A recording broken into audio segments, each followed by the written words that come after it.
Greetings, Light Tribe. Janine Palmer here today to talk to you guys more about unhealed wounds, because things have been coming up a lot for myself and others about unhealed wounds, ours or someone else's, and how they affect us. And so we have to think about, if we can see how others affect us, we have to be aware of how ours might affect others. Because it can appear to be quite painful depending on how we process it and release it or not. So with unhealed wounds, what are unhealed wounds?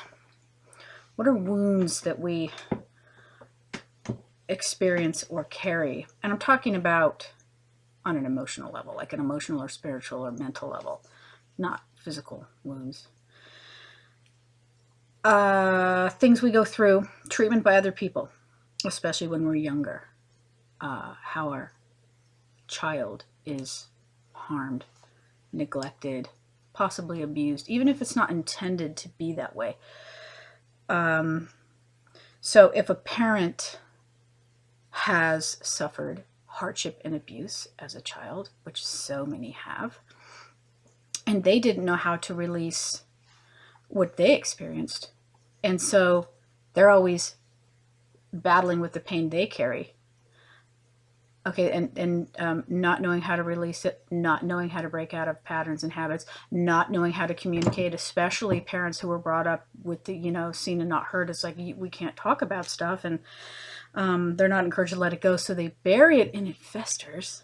Okay, so their treatment, their lack of patience, lack of understanding, what's trying to come out of them that appears hurtful to a child, a spouse, a parent, anyone else, we don't recognize at the time that they're suffering, and that's their pain trying to come out. We just feel like, what did I do? Why am I being treated like this? Is there something wrong with me? That my parent or whoever would treat me like that. And we carry the wounds around. And so maybe they're buried and maybe we don't want to go there, but see, when they come up with thoughts, it's because they want to be released. Now, when we give a lot of thought to something, how it made us feel, how it was wrong, how it was hurtful, whatever it was, we create a type of an energy that sticks to us. It has to be fed, and it's fed by those thought loops we continually replay. So breaking out of patterns and habits is not easy, but there are tools for that. So if we can recognize, wow, I never realized that the reason they treated me like that is because they were having issues of their unhealed wounds. Okay, that allows you to take a step back from it and detach just a little bit, have a little bit of a different perspective, and maybe realize, oh, maybe it wasn't me. Maybe they didn't mean to.